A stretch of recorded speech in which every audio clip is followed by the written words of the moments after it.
Hello and welcome to the Mystical Living Podcast. I'm your host, Katie Soul, and I am really excited for the guests that we have joining us today.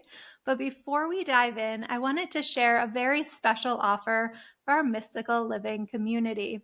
We're offering 30% off with code PODCAST for the Mystical Living Group program. If you are a woman ready to step into her purpose, into her truth, and you don't know where to start, this is the program for you. And without further ado, welcome to the Mystical Living Podcast, Kareem. Thanks so much for having me. I'm excited to be here. Oh my gosh, we're so excited to have you. Kareem, can you take me back to the beginning of, okay, maybe not the beginning of your life, but maybe we'll start at your first career. So, yeah, when I was 9, I got the message about heaven and hell, and I thought heaven and hell were real places to go.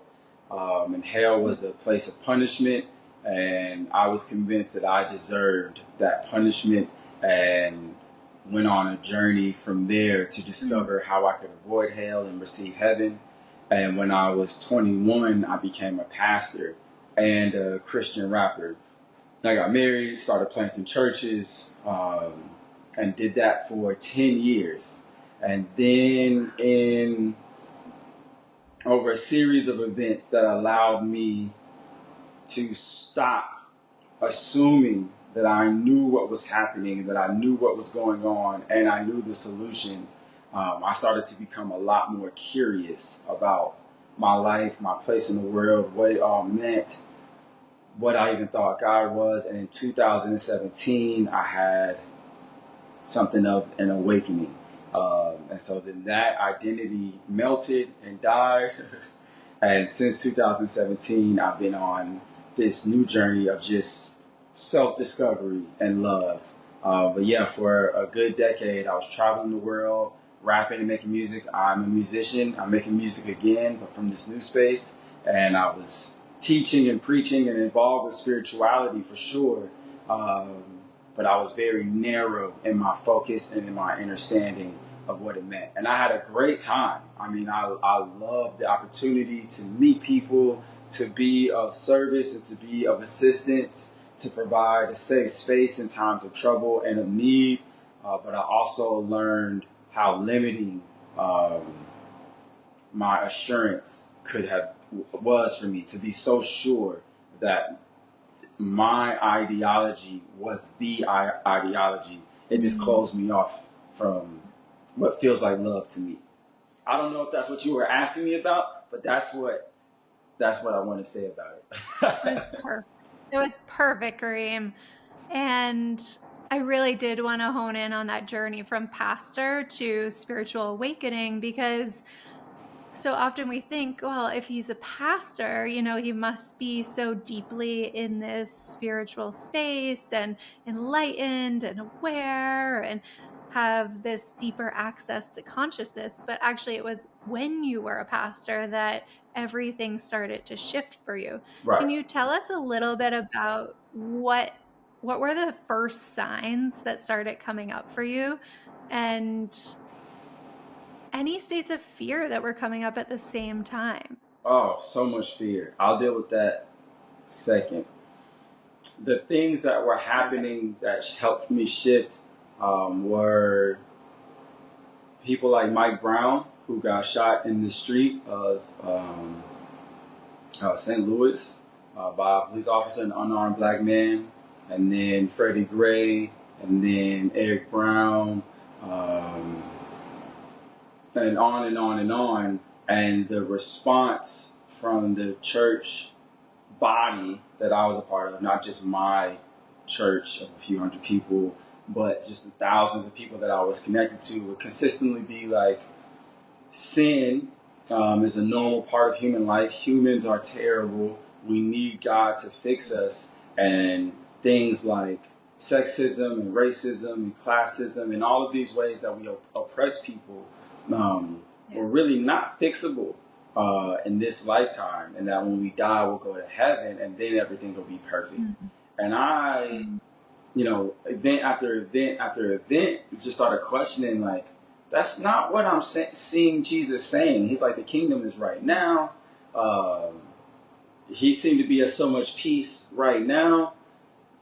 And so I started allowing myself to ask questions that I didn't.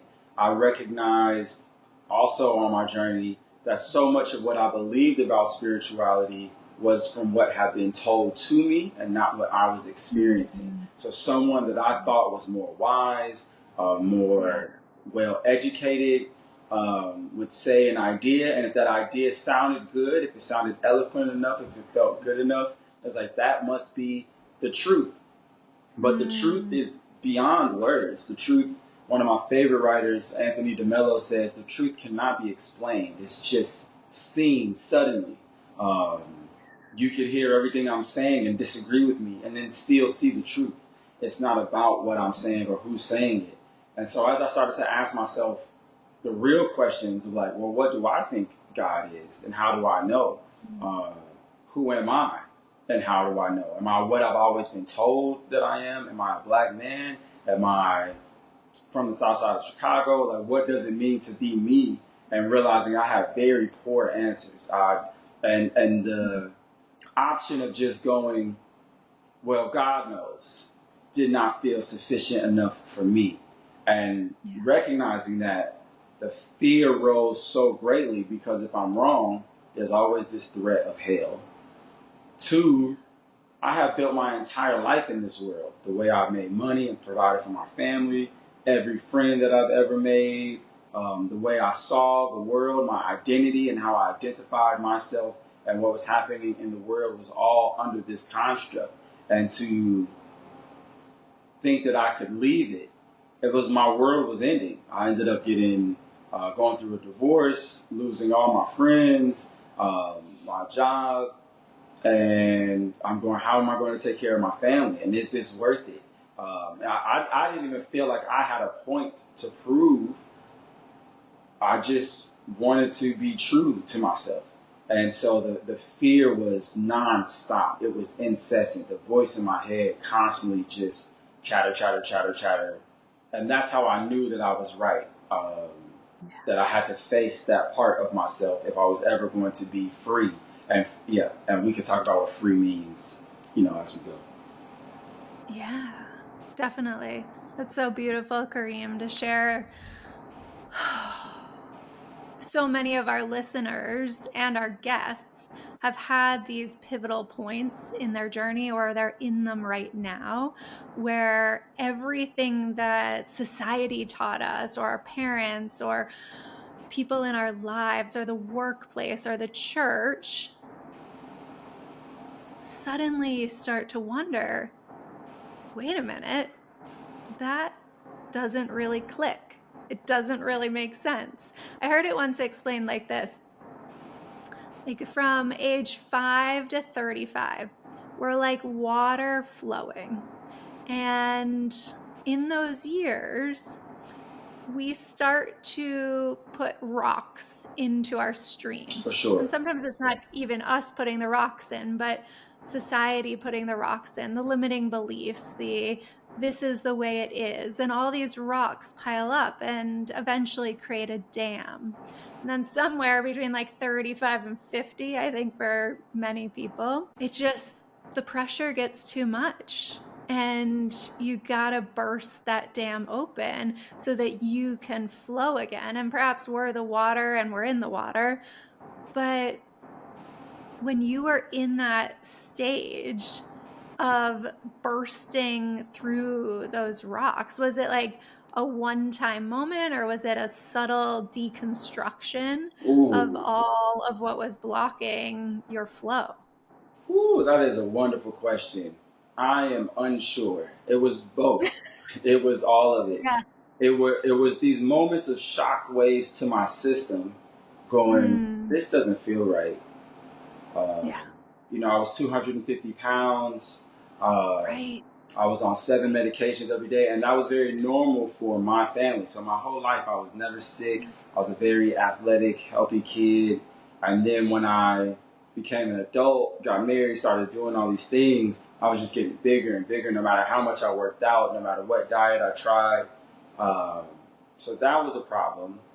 Uh, these shockwaves are happening, but then, yeah, January 3rd, after Donald Trump ran for president and what that brought up in the consciousness of at least American society and the extreme positions people couldn't even have dinner with their families during that time. It was so vitriolic. I remember just sitting on the edge of my bed meditating, and I did not know that that's what I was doing, but I was just being with myself, and it felt like a lightning bolt hit me. And at the time, the best way I could express it was it felt like the universe had just given me the codes to itself. And I knew that I needed to be brave and courageous, that I could not continue to use I don't know as an answer or my fear as an excuse to not take a step.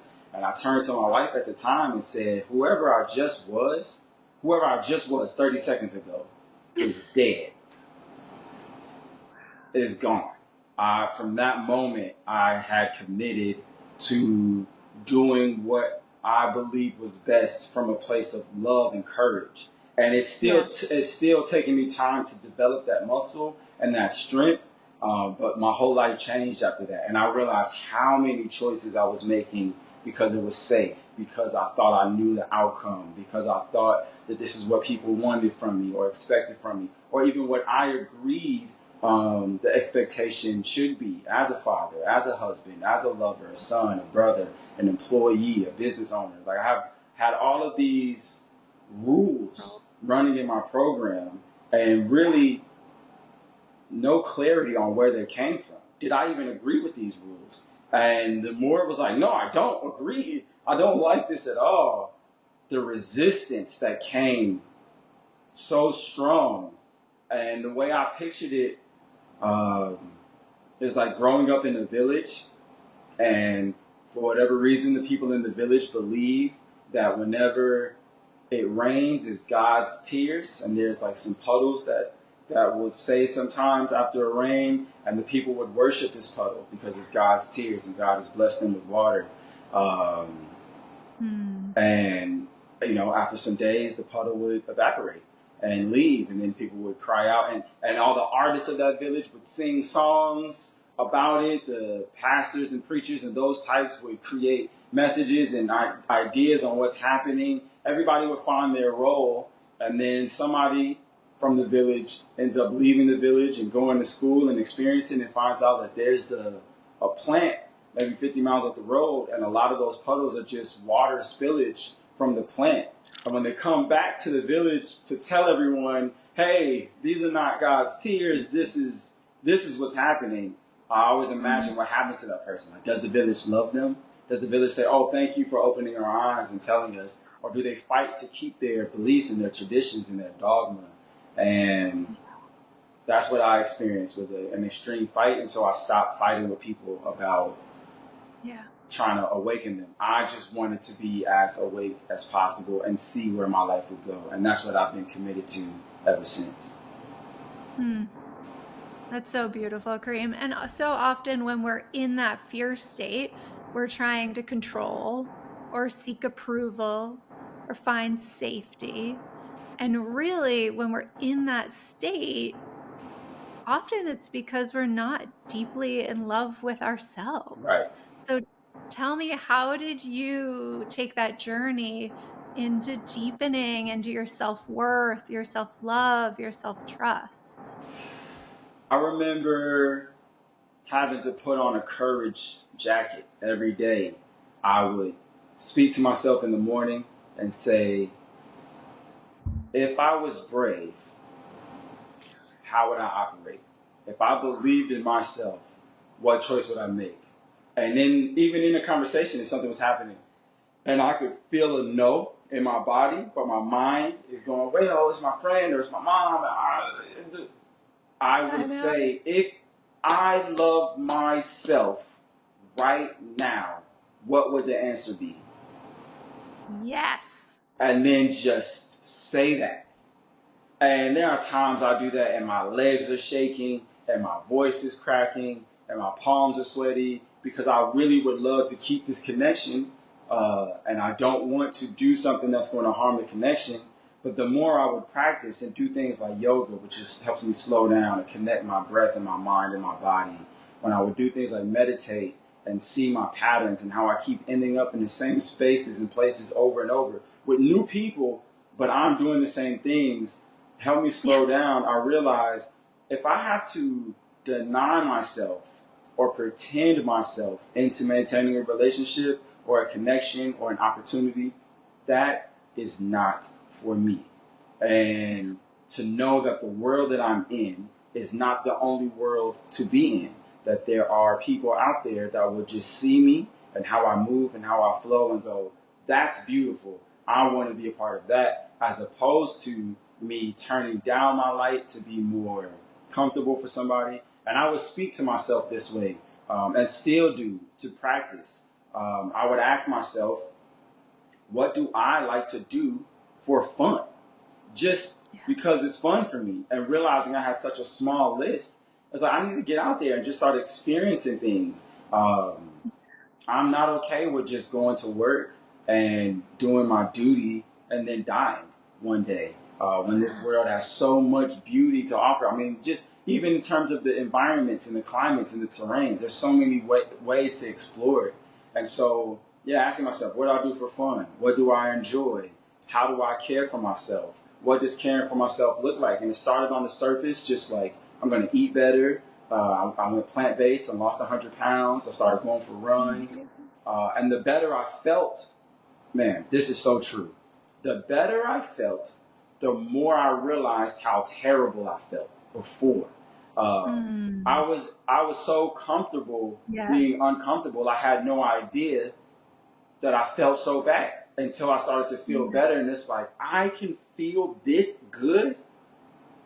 What are you talking about?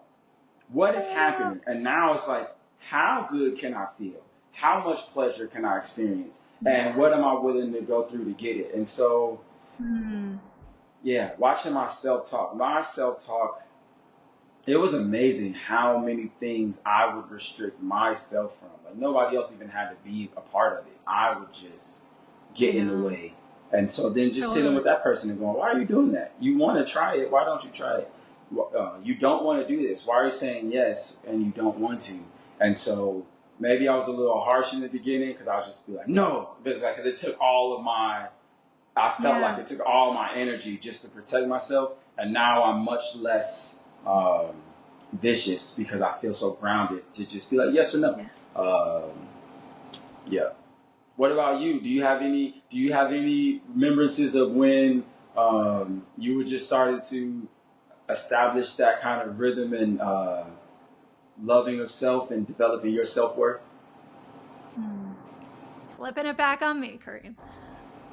First, I want to just recap a few things you said and then I'll answer. And what really came through to me for everyone listening is one, put on your courage jacket. Two, you have to build the muscle. I talk about that a lot in my work because just like you describe, we can't just like one day wake up and be in this deeply conscious state. We have to slowly and gradually stop the self-abuse because that's really what we're doing when we talk negatively to ourselves is we're abusing ourselves, which is maybe even the highest form of abuse in many ways because we're inflicting it upon ourselves, which is when you think about it that way, you're like, why would I would never do that to another person. Why would I do that to myself? So stopping that negative mind swirl and building the muscle of self-love. And if it takes putting on your courage jacket every day, I love that. I'm going to definitely borrow that. Then that's what you do. And you build that muscle of self-love. And then the third piece I wanted to pick up on that you said is in the letting go.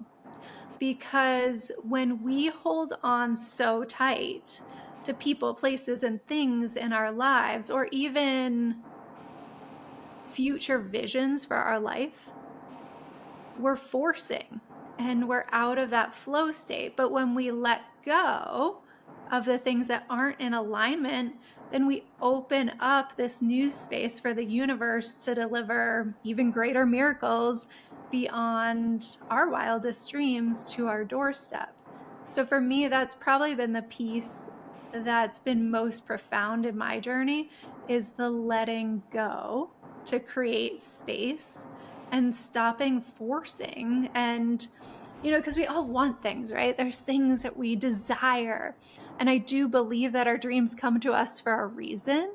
But when we cling so tightly onto them, we're just moving back into that fear state of control and safety and approval. But when we can open up the palm of our hand and just say, okay, yeah, I would love to have that experience, and maybe it's that or something even better. And so that's been most present for me in this time frame. But to circle back to the beginning, similarly to you, my life was in like going through the motions kind of experience. I was high powered Fortune 100 exec, had perfect house in the suburbs, pristine lake in New England, and 2 toddlers. And my body was going numb every single night. I was physically extremely unwell. I was married to a man struggling with addiction. It was a very chaotic time in our lives. And our house was literally crumbling. And for me, that was kind of like the first major wake up call.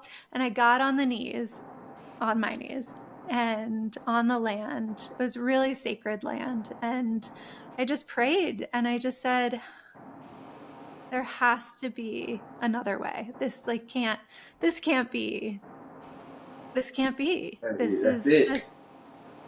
And the next day, and you'll really love this story.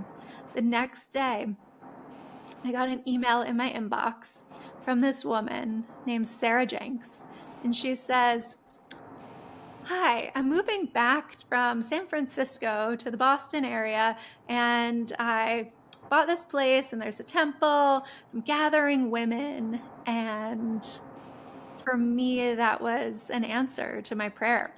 And when I would go into Sarah's temple, because Kareem does some beautiful men's work, which we'll get to in a minute with Sarah's husband, Jonathan. So he knows this land really well. When I first started going to Sarah's temple, everyone generally sits on the floor. I was so broken, I couldn't actually sit on the floor, and I had to sit on a chair because I was going numb and I had chronic low back pain. And really, it was because I was numbing out all of my emotions and not feeling my feelings and letting them move through me. And that was a space that healed me tremendously. I had been exploring the mysteries of the universe and was very psychically tapped in since my childhood. Yeah. So it wasn't from that perspective, but it wasn't opening my channel, but it was healing me from that fear state and giving me the bravery to walk in my truth and find my purpose and get really clear on who I am and what I'm here to do in this world. And then down the road, it also, from that work of releasing fear, I was able to leave my corporate job when it was out of alignment. And that became apparent over some years, but really those COVID years, there was a Oh, little but bit of, thank God for COVID. thank God for COVID. Oh my gosh, cheers to That's COVID. what I say. How many people woke up? How many people got a chance to take a break and rest and go, I fucking hate this. Yeah. I'm not doing this. And a lot of it's like we talk ourselves into it, right? The path of entrepreneurship is really beautiful and has its interesting challenges What too. It's definitely a spiritual journey. the most spiritual And I thing would I've ever done. same. And I would never ever trade it to go back to corporate America. And I wish I learned that lesson earlier, but I learned it in the perfect timing, in the perfect way. And I'm so grateful that I did. Yeah, Okay, I love that it. took us down a beautiful path. And I want to make space for, let's go into men's work right now, Okay. because I am just in awe of the work that you do, the work you and Jonathan are doing with men. And we recently had this beautiful dinner, a few of us and some of the men that were in your fortitude program. And it was just like fireworks going off, and the amount of beauty and weaving and healing that was happening in this dinner, and this was before you guys even went into your retreat, just opened up my heart to a new level. So tell us, how did you get into this work, and what is men's work? I don't even know. Maybe it's just falling deeply in love with yourself. Yeah.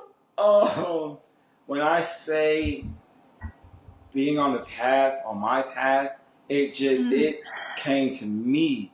I was searching yeah. for a space that I felt safe to be a man. Yeah. In the neighborhood that I grew up in the places that I come from on the south side of Chicago, masculinity was hyper aggressive.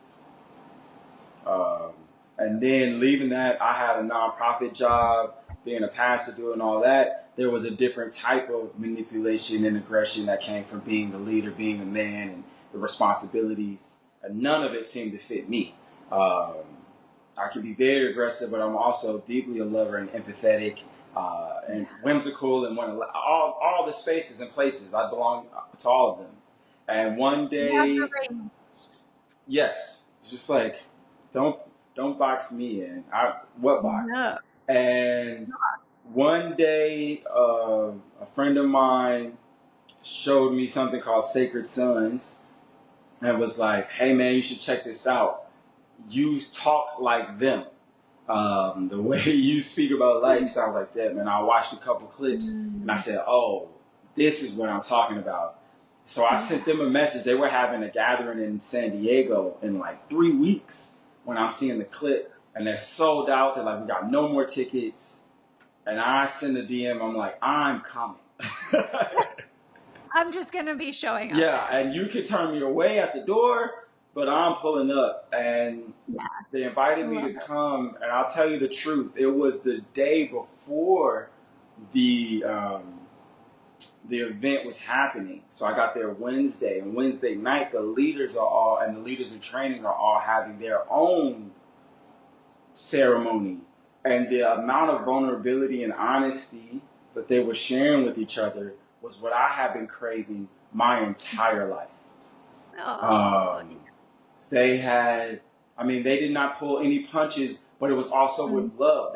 They would tell somebody directly, "This hurt my feelings," or "I don't like when you talk to Mhm. me like this," and blah blah. And the person would receive them. He would have space to defend himself. Sometimes they agreed, sometimes they didn't, but it was all safe. I was like, "Oh my god!" And so I went through the experience, and some short time afterwards, I became a facilitator with them and did that for some years. And that's how I met Jonathan at his first retreat in New York. And what I love about the work that we're doing, I don't think we're bringing a new thing to the forefront. I think we're bringing very, very ancient ways to the Yeah, forefront. This is the you are. way things are when we remove the disease of convenience. Um, Mm. we like things so quickly now. We're so used to the microwave. We're so used to being hungry and being able to go to a restaurant and somebody else is going to make the food for you and bring it. Uh, I'm going to go to the grocery store. Somebody else has picked all the fruit and the vegetables. Somebody else has packaged everything up. And all I have to do is give my money to them and they give it to me. I traded my time to get the money and now I'm trading my money to get these things and it's so convenient. We are Mm. inviting men into a space to be all of themselves and to demand more of themselves by demanding less. It's like you're actually less of the things you think you are. Let go of all Totally. of the It's identity. letting go, Yeah, right? just let it go. Let it go. It takes so much strength to Let it hold on. go. So many men who It think like I does. don't have it, I'm not strong enough. It's like actually you're more than capable. You're using so much strength to hold on to an old paradigm that doesn't serve you, your family. It doesn't serve anybody that you care about. It serves some big machine way off somewhere else. Totally. And we don't need to do that anymore. And so the work is beautiful. Being out in the wilderness is always a magical time. Working our bodies hard, opening our hearts. The last thing I'll say in this run is in my time with men, the biggest thing that I get is that men do not feel that they have a safe space to be vulnerable. That if they are vulnerable, people will take it for weakness. People will seek to manipulate them or judge them. That they will lose so many things in their lives. And so they work so hard to be a picture that somebody else is painting. And it's killing us. It's killing our families. It's killing the men themselves. It's killing our relationships with our children. And yeah, I'm not with that. I'm not with that anymore. Um, and so I'm going to keep doing this work because it continues to change and save my life. And I just want to be a space to invite men into the same because I'm having the most fun time with all of the challenges. I'm having the greatest time in my life. And it's not even close. It's not even close. And I've done some So, amazing things, but the way I feel as yeah, myself every day, I'm like, oh, this is heaven. This is heaven this is right now. heaven. This is it. Woo, woo. So that's what we're doing. And yeah, And reach out if you're a woman somehow who knows a man that could use this work, send them to me. And if you're a man who comes across this and you're like, that sounds like my cup of tea, just holler at me. totally. Okay, so we do have some men that listen to the podcast, I would and imagine I'm so. curious, and I'm curious for the men listening right now. They're like, that sounds great. I'm gonna check out Kareem. We'll put it all in the show notes, the Fortitude Retreat and Sacred Sons. We can pile it all in the show notes. But what would you tell them right now as they're listening to deepen into vulnerability in their day-to-day life? Okay, two things. One, you are not confused. No, You do know. you do know. You feel it. You know it. And the voices that feel like you, the programmed voices that come and say all of the reasons why you shouldn't say this thing, ask this question, pursue this thing, is not you.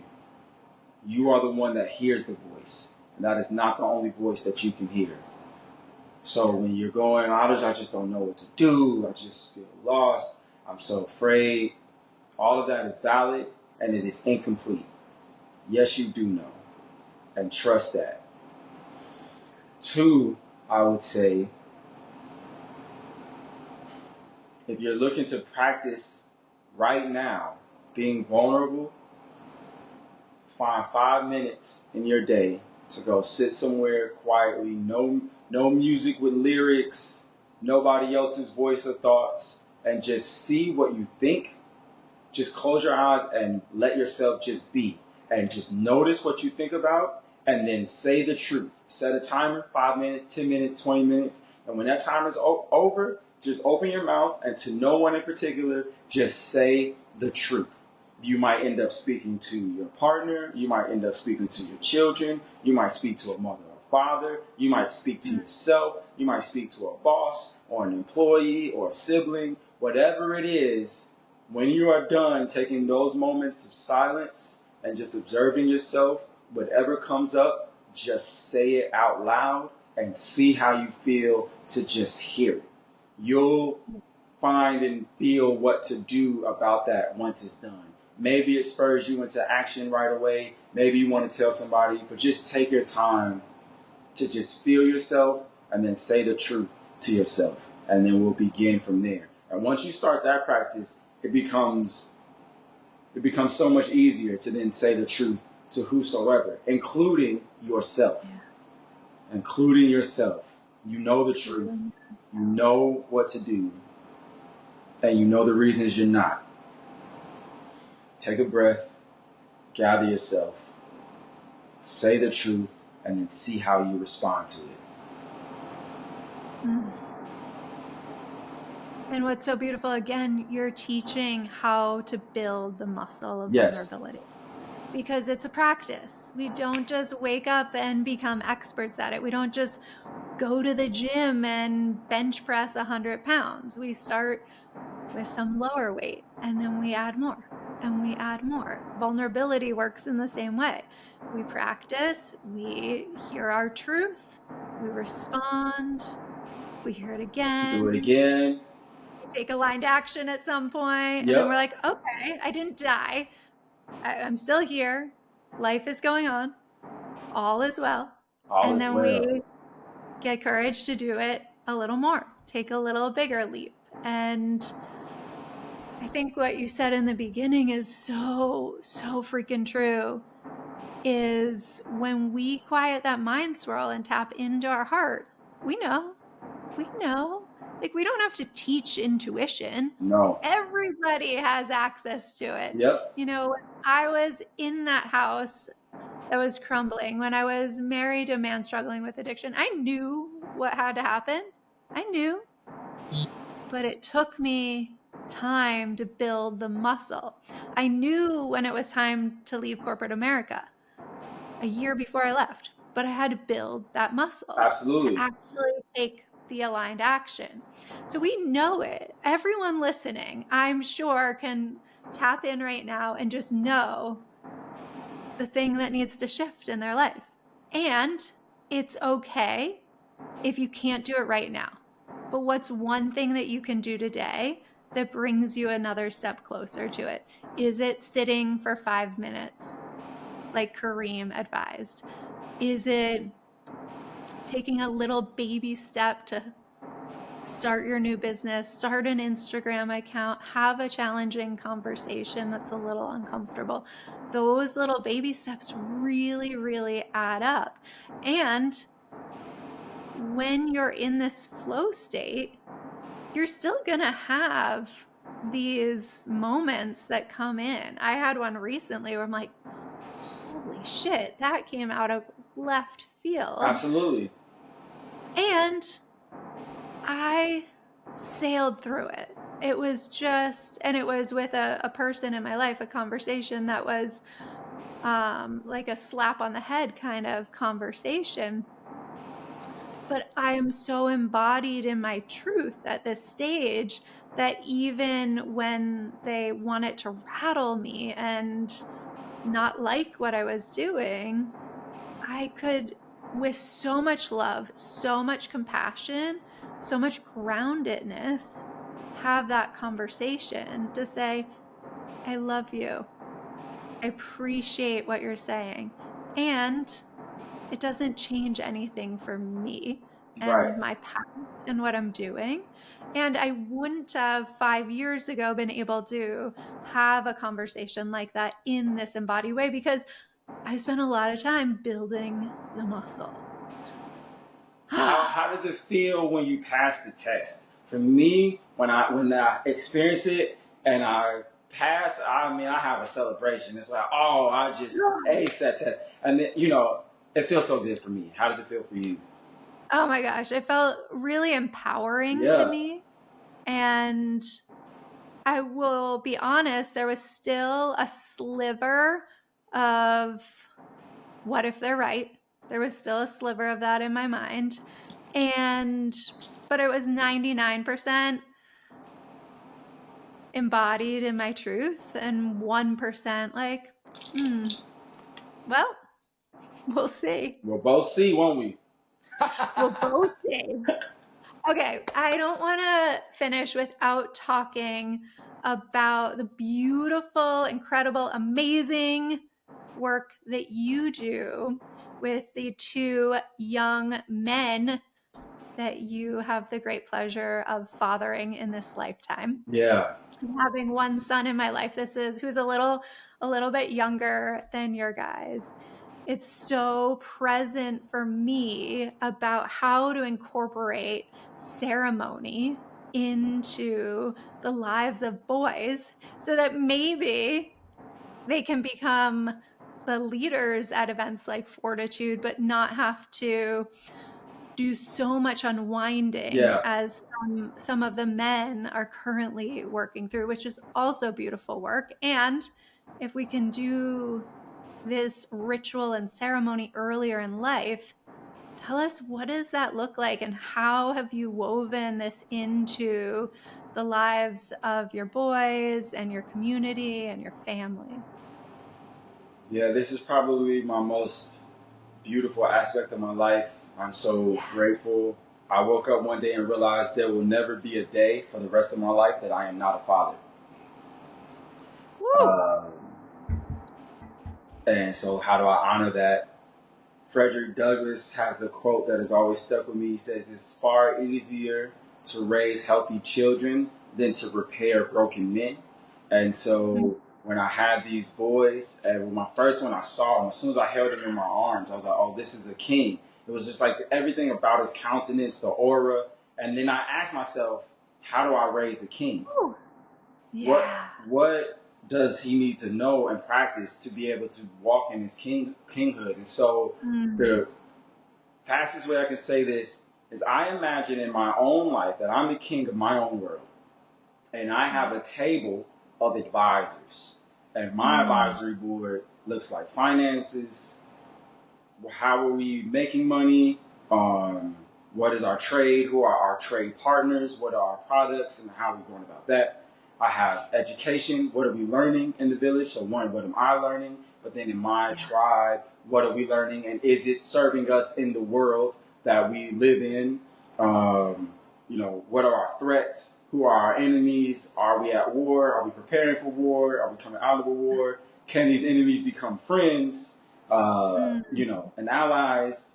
What are we growing for food? What's our nutrition like? Is everybody in my tribe sick? Are we all on medicine? Are we all going to the doctor? Are we all anxious? And what is the program from the physicians and from the medical side, the health side? How do we get better if that is true? And so these are the questions I ask myself, and these are the things that I started to ask about my children. And so I Mm. go through these thoughts every day and then create ceremony to help invite them into ownership of their own lives to be able to answer and solve these questions for themselves. And so one of the things that I will do that I share here is that I do regular rites of passages for them so that they are able to track their growth and development in like a tangible way.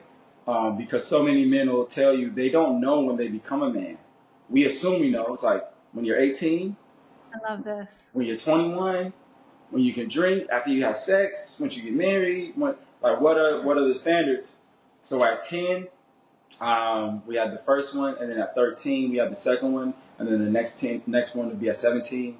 And I just invite all of their loved ones in the tribe. We build a sweat Mm. lodge.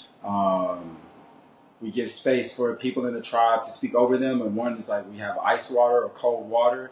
And as you speak these affirmations over them, you will pour the cold water and they will have to sit under the cold water. And this is one to connect with the elements. And what the elements do is like help teach us how strong we can be. So we go through so much to avoid the discomfort. It's like I'm cold, I'm shivering, but I'm around all this love. I can do this. And just like you expressed when you passed the test, the more opportunities you have to meet a challenge and overcome it, the more you Yeah, believe you can. Uh, totally. and so, we go learn to shoot bows and arrows and to start fires from scratch. We sleep outside in tents just to practice being on the ground. We grow our own food as much as we possibly can. And then the tribe also and myself affirm that we see their growth. We speak about their development in school, about the things they're pursuing with athletics. And because they're at this new place as a community, we are acknowledging that you now have more privileges in the community. You're able to have more say so about what you eat and drink. about who your friends are, about what time you go to bed, about the things you want to do and pursue, the type of man. And I will ask these questions: what type of man do you want to be? How well do you think you're doing on that path? What are some things you think you need to be learning on that path? And then other people can share what they see. And so as we give the privileges, we also say those privileges also come with more responsibility in the community. We have the right now to ask you for more assistance in preparing the meals that you partake in every day, and keeping the home a peaceful and loving place to be in. You are not just, life is not happening to you. You are part of the experience of life. And so if there is drama and trauma and struggle here every day, you are a part of that. What can you do to help bring your childlike wonder and love and freedom to the space, and know that it is welcome, it is invited. We will listen to you, and we are asking you to listen to us, because that's what we do for men, and that's what men do. And it has been absolutely revolutionary. My sons talk to me about any and everything. I know about the girls that they like. I know about their thoughts about sex and sexuality, and where they feel like they are. I know the jokes that they make. I know the type of music that they listen to. I know what they feel about school and about themselves. And it's been wonderful. And I haven't yet figured out a way to organize it to invite others, but that is my intention this year. Um, is to invite more people, even if it's just like we're gonna go camping for a weekend and do exercises together. I'm not sure, so I'm praying about that, and I'm open even to the community if people have ideas. But it has radically changed my life. I'm so proud of them. I'm so proud to be their father, and it's not perfect. You can hear the pride. But we have our challenges. I'm just proud of the way we even face that. I mean, um, I'll give one example. Their mother called me one day. We used to. Now they're with me primarily, but we used to. I would have them a week. She would have them a week, and we would trade. And she called me one day. She was very upset. She was like, "You have to take these boys. I can't keep them." Um, I almost got into a fight with Nathan, my oldest, and I was like, "That doesn't sound like Nathan at all." And she came over. She dropped them off. They both were very upset, and got everybody calm, gave it space, and the next day they trusted me to lead a charge clearing where they faced each other, and I facilitated, and he got to express why he was upset and how he felt like he was treated, and she was led through a process to receive it, and then vice versa. And it was one of the most peaceful, clear, still full of emotion, still I mean, tears, anger, all the things, but no one was ever in any danger. There was never any threat, and it was housed in love. And I went, this is what I'm here for. This is how we heal the family. This is not even my wife anymore, but for me, it's like it's always my wife. And in some capacity, this is the mother of my children. And to trust me to do that, to have the trust from both of them to help facilitate it, that's why I do the work the way that I do, because we want to connect with each other. We want to love. We want to feel safe. We just need the tools. And as many as the tools that I discover and uncover, I just want to share them with others. So that's my thoughts about that. Woohoo! Okay, so I am very much holding the intention that you do birth this work into the world. So I'm holding that with you. I have been for some time, because not everybody knows how to do it. And we need the trainers, the mentors, the coaches that can show a new way. And for everyone who's listening, that's like, well, yeah, sign me and my son up when Kareem does this. Amazing. We'll keep you posted. And two, until then, it's all about building the muscle. So if what Kareem's describing feels like, I'm not equipped to do that, one, you are equipped to do it. Yes, you are. And two, you can start small. So maybe it's just a ceremony at a birthday, at a solar return, where you are gathered with family, where you have time to really talk about, okay, what are you stepping into this year? What are you leaving behind as you bridge this gap? Maybe it can be that simple It's as beautiful. a place to start. And you, over time, can build and build and build and get more people involved, more community, more family, get into deeper questions and answers and inquiries. And really, the medicine, though, is just to start somewhere. Just start. I love that so much, and I agree. Keep it simple. We already have so many days that ceremony is built in, even if you don't recognize it, and just Totally. grabbing it and owning it and asking intentional questions and not trying to prove a point or get them to anywhere. Just giving them space to reveal themselves. They want to feel safe enough to reveal themselves. A practice you can do even weekly is just asking what's one of their favorite songs right now and letting them play it and not having any judgment about it, whatever they're talking about, and then just being curious. Why do you love it? What do you get from it? If you can remember what you were like as a child, as a teenager, it's like, how cool would that have been to whatever you were experiencing? So I love that. I love that. You're developing the muscle, keep it simple, and it'll grow. And the way planting and reaping works, just because you decide something today and you're going to change, you still have to deal with the growth of what you've been planting up until this period. So if you've been planting, the seeds of friction and distrust and have been there, it's going to take some time to turn around and just be patient. The body takes 7 years to rebuild itself.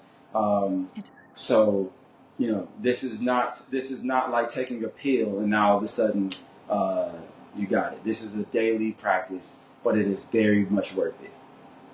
Yeah. And if you feel that tension building, I always like to remember that our jaw muscle, it's our strongest muscle in the human body. And sometimes just releasing the jaw muscle consciously can release a tremendous amount of tension in your body. So give that a whirl too.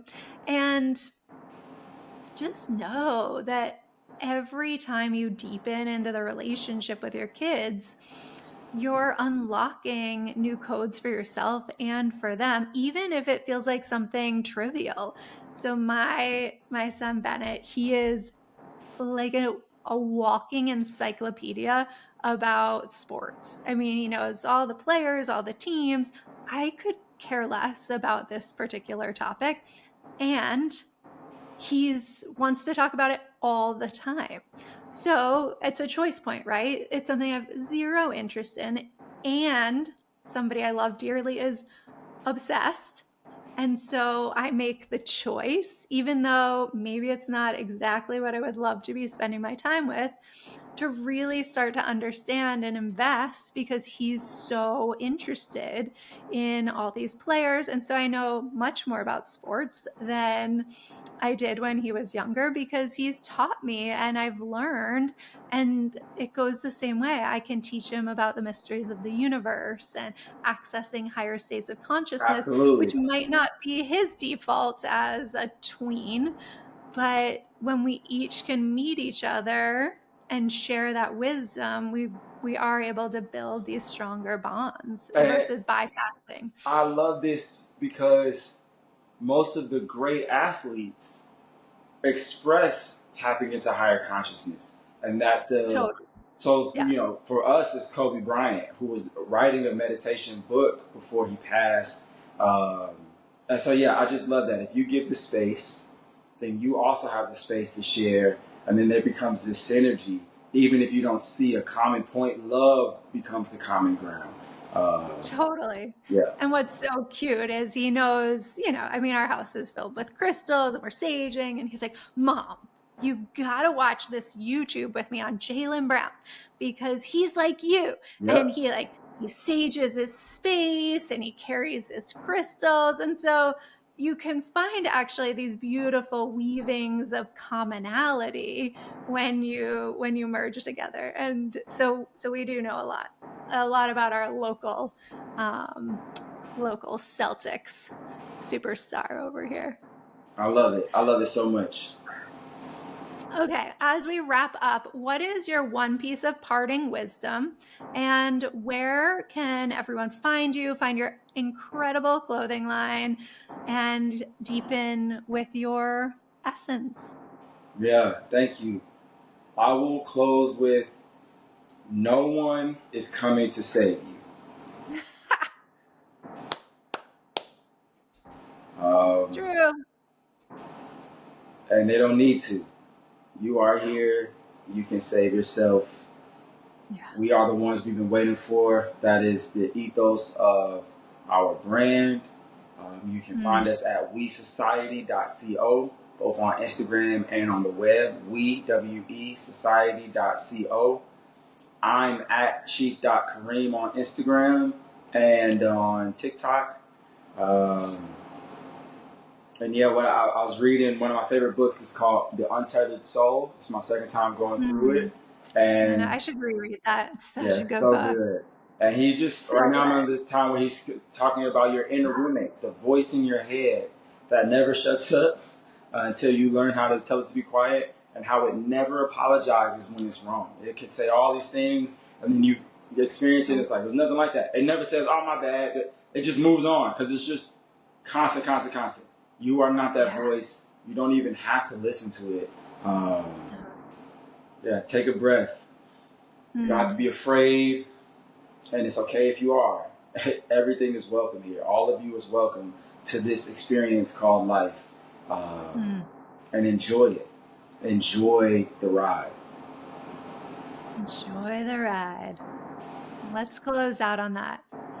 And thank you so much, Kareem. It was a deep, deep pleasure to have you, to deepen with you, and to share your wisdom with the Mystical Living audience. I know everyone got so much out of this episode, Thank and we'll you. put Thank you all the all. details in the show notes. All right. Much love. See you.